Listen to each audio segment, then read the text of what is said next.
This is me being as constructive as I possibly can be. Before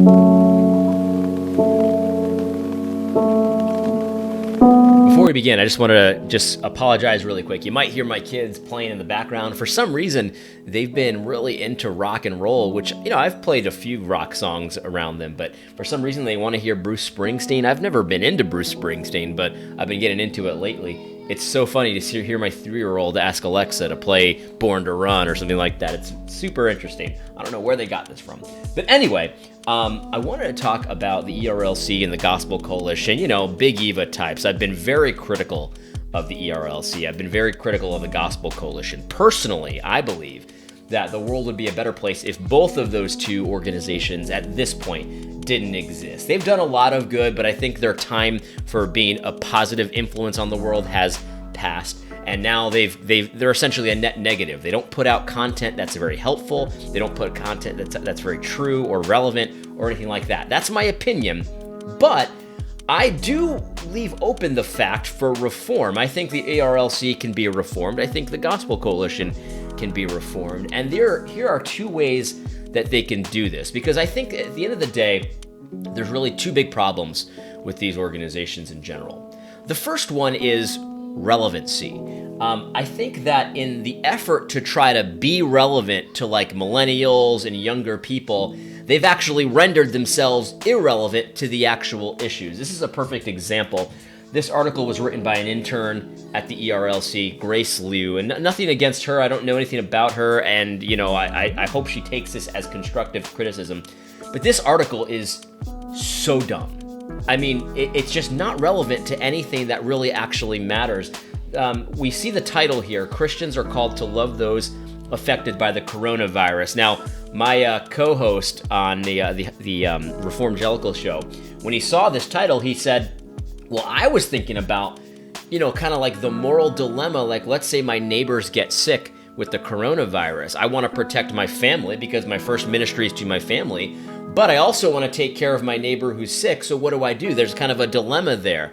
And that would be a very interesting question, in my opinion, to explore as the ethics, experts of the SBC. That would be a very good question to have answered. That'd be very helpful. It could be very relevant. But what you get here is essentially a plea to not be racist. And let's just be honest, like this isn't really relevant to Christians. You don't think there's a lot of Christians out there that are saying, well, because it started in China, then I guess Chinese people are infected. Like, it's just so stupid. Like this article expects us to believe that there are lots of Christians out there, honest Christians, that think that somehow coronavirus is like latent in every Asian. And so you got to avoid Asians because every Asian has this dormant in their system. And for some reason now it's not, because it's coming out and it's able to infect the world. And like, this is just such a far-fetched, irrelevant thing that it's not, why even spend any amount of bandwidth writing any articles about this? I can't even imagine that there's probably like 2 people on the planet Earth that think that coronavirus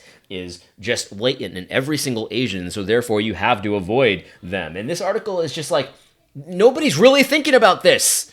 Why write this? Well, they write it because it fits their social justice agenda. They're not actually thinking about what really is helpful. Instead, they want to push this narrative of everyone's racist and we got to stop being racist and racist. Viruses are racist. It's just so dumb. And so that's my first piece of constructive criticism. The ERLC, the Gospel Coalition, stop trying to appeal to millennials. Stop trying to appeal to social justice folks and all this stuff. Why don't you actually produce something that is of value? I put out a video today about coronavirus, and it's got practical things that I've done regarding coronaviruses, but not just coronaviruses, any kind of worldwide pandemic, any kind of disruption of supply chains, any kind of way to prepare for things to not always be peaches and cream the way they've been for decades. I mean, we've had it pretty good in the United States, but all of this is very tenuous. I mean, supply chain could get interrupted and we could have shortages on certain products and things like that. And so you need to think about, as your family, one of the ways that you show your faith in God and you serve your family and you provide for your family is to prepare for the inevitable, downturn in the economy, the inevitable downturn in the stock market, the inevitable, downturn in your finances. You could lose a job, and anything can happen. And that's part of your responsibility before God. A good man provides for his household, And so a Christian should not, laugh and joke about preppers, because, yeah, of course we all know people that go too far with it, but preparing for the future to be not as peaches and cream and rosy as the past, that's actually a very good thing. We should plan our steps. We should plan for contingencies and things like that. That would be very helpful stuff to hear in this kind of a moment, but instead we get, don't be racist. Pretty stupid. Anyway, that's my first piece of criticism. The second piece of criticism, I think, is a very ironic kind of thing.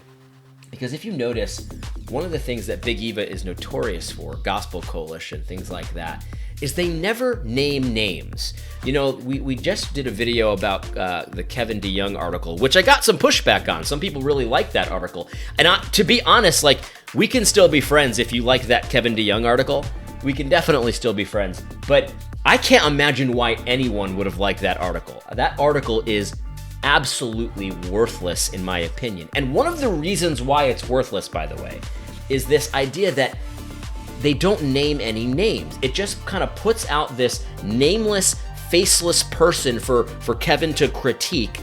And one of the reasons they do that is because they think when you name names, that actually hurts unity. That actually is divisive if they were to name names. So let's just say, hypothetically, Kevin DeYoung was thinking about me in particular. I don't think he was. I don't think Kevin DeYoung knows who I am. But if he was, and he named my name and he says, A.D. Robles' YouTube channel is an example of this and this and this, people would see that as divisive. But actually, I think it's the exact opposite. I think when you don't name names, that is detrimental to unity. That is all about division and causing strife and suspicion. Because hear me out for a second. So when Kevin DeYoung writes an article like that, and you kind of know who he's talking about, but he's being kind of vague and stuff like that, you have to fill in the blanks with whoever you think he's talking about. And all of a sudden, there's a lot of suspicion around. And maybe this is my favorite PCA pastor, Kevin DeYoung, talking about the A.D. Robles channel, or maybe he's talking about Pulpit and Pen, or maybe he's talking about James White, or maybe he's talking about Apologia, or maybe he's talking about this or that or this or that. And all of a sudden, there's suspicion all over the place. And when you're not naming names, when you're not able to face your accuser, he can say anything. He can put anything out there, and all of a sudden, you're like, well, is that A.D. Robles that he's talking about? That he doesn't really research this stuff. He doesn't know what he's talking about. He doesn't really source anything. And it just creates suspicion and strife and anxiety where there shouldn't be any. I think it's a sign of disrespect and a sign of disdain when someone refuses to name the kinds of people that they're talking about. I think it's a sign of disrespect. Because when I name names, you can go and check my work. So I say, Kevin DeYoung has said XYZ. Here's why I think XYZ is wrong. You can go to the article and say, yeah, Kevin didn't actually say that. Or, oh yeah, Kevin did say that, but I kind of agree with him because of this.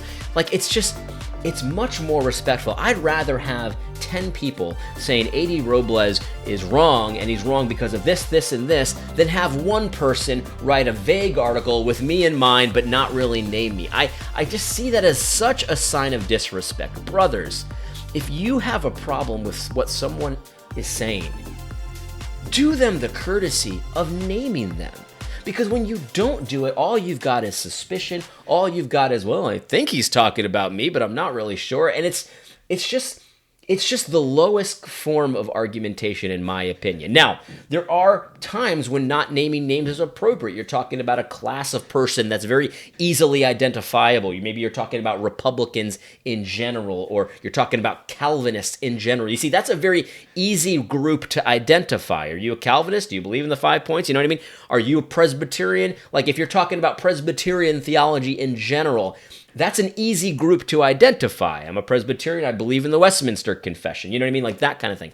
But so often these articles are written with this vague kind of squishy group in mind that, depending on who's reading it, they can fill the blanks in with whoever they want because you're not providing them any details. And that is just, please, if you're in the Gospel Coalition, the ERLC, stop writing articles like that. All it does is create strife and suspicion and anxiety and division. That's the essence of division.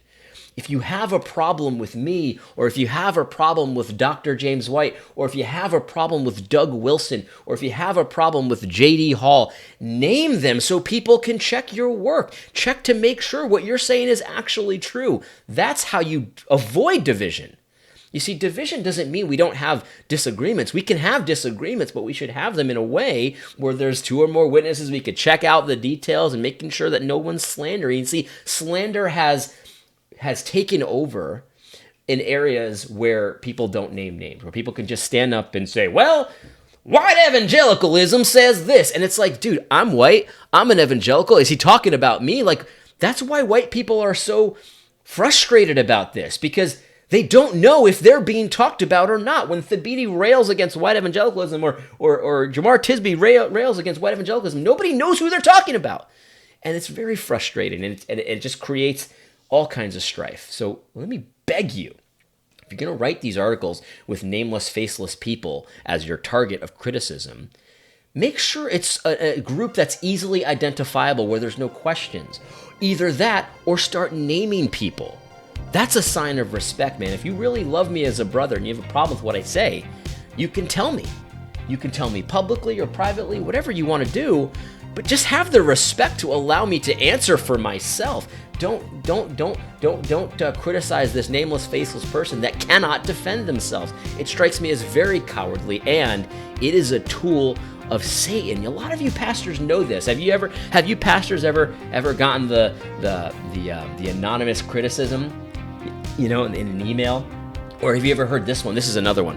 Well, Pastor, there are some people that are concerned with XYZ going on in the church, and you're like, well, who's the people? And they go to you, well, I don't want to betray any confidences. And it's like, well, that's not helpful. That just creates suspicion. Why would you do that?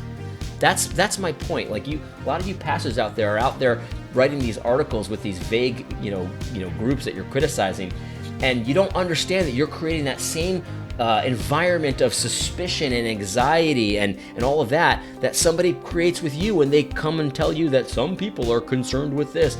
It's just not healthy. It's not healthy. We need to have the guts to be brothers, man. When I have a problem with my biological brother, I go to him and I say, man, Matt, here's my issue with you. Why won't we do that with our spiritual brothers? I just don't get it. If you're not going to name names, then you got 2 options, in my opinion, if you want to do the right thing. Either keep your mouth shut, or make sure the category of people that you're talking about is so well defined that no reasonable person can misunderstand what you're saying. Obviously, someone's going to misunderstand, but we're talking about reasonable people here. Those are my 2 pieces of advice. I mean, look, Gospel Coalition, I'm against a lot of what you do. ERLC, I'm against a lot of what you do. But I don't think you're beyond reformation. I think if you change these 2 things and you start, and honestly, I think this would solve a lot of the social justice stuff too, because if people were forced to name names, right, or to be so specific that examples could be easily to identify, we wouldn't have a problem with this. Because look, the reality is we're all against racism, but what we hate and what we cannot stand with you for is when you start talking about racism in such a way that nobody can identify it. And so you think, well, are they talking about me? I'm not racist, and that's where the strife and the anxiety and the division is rampant. That's my advice to you. I hope you found this video helpful. God bless.